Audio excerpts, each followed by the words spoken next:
Piknik na skale, skała na środku jeziora, jezioro pośrodku Wysokich Tater.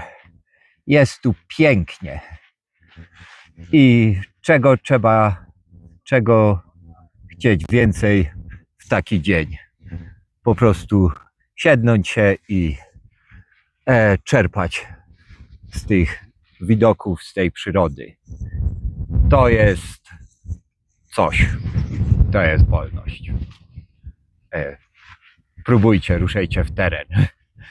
Takich pięknych miejsc jest całe mnóstwo i ino czekają, żeby je odwiedzić, odkryć.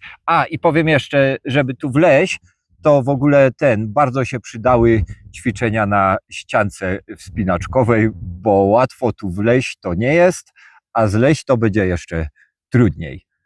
Tyle. Nara.